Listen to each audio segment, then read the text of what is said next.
Pwede bang i-print ang Digital National ID? Marami ang nagtatanong kung pwede daw ba i-print ang Digital National ID para magamit sa mga transaksyon. May mga nagtatanong din kung bakit may Digital National ID. Nalilito kasi sila doon sa kung para saan ba ang National ID card, e-Phil ID at ang latest na Digital National ID.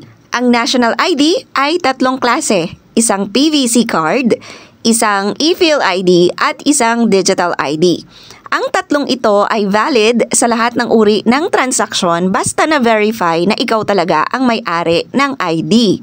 Again, pwede gamitin sa lahat ng transaksyon ang mga ito.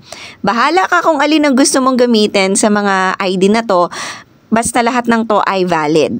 Ang National ID na PVC, ang material ay yung idinideliver sa atin ng post office. Milyon na po ang nakatanggap ng ID na ito, ngunit marami pa rin ang wala nito. Ang e-Phil ID naman ay ang black and white version na pwede i-download at i-print sa mga PhilSys Registration Center kung registered ka na sa PhilSys pero wala ka pang National ID na PVC at gusto mo ng temporary ID, pwede kang pumunta sa pinakamalapit na PhilSys Registration Center sa inyong lugar para magpa-assist sa pag-download at pag-print ng e-Phil ID. Pwede mo itong ipalaminate para hindi agad ito masira. Ang Digital National ID naman ay ang colored soft copy version. Ibig sabihin ng soft copy, hindi ito pwede i-print, hindi ito pwede i-download. Hindi naman kasi talaga siya nada-download. So, na-access lang siya o nabubuksan lang online o via eGov PH app.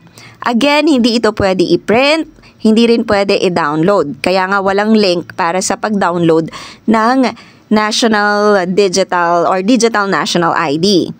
Pero, pwede po ito i-screenshot. Ayon dito sa email na ipinadala sa akin ng eGov PH team, hindi allowed na i-print ang Digital National ID for security purposes. Bubuksan mo lang ito online at ipapakita mo sa katransaksyon mo na nangangailangan ng valid ID mo. Para malaman kung paano mabuksan ang Digital National ID, panoorin ang nai-upload kong latest video about Digital National ID. Paalala, huwag idaan sa mga nagpapabayad online ang pagbubukas ng iyong digital ID. Ito po ay bawal at maaaring magamit ang ID mo sa mga illegal na transaksyon. Tanging ikaw lamang ang dapat na magtabi at mag-access ng mga impormasyon na may kinalaman sa iyong ID. Bawal ang hindi tanggapin ng alinman sa mga ID na to dahil ito po ay valid na gamitin para sa mga transaksyon. Kaya kung may mga ahensya o opisina na ayaw tumanggap sa verified na national ID mo, mapa-Phil ID man yan, Digital National ID o National ID card, i-report mo ito sa PhilSys para magawa nila ng action. Kung paano mag-report, may nai-upload po akong video tungkol sa pagre-report ng mga ayaw tumanggap sa National ID.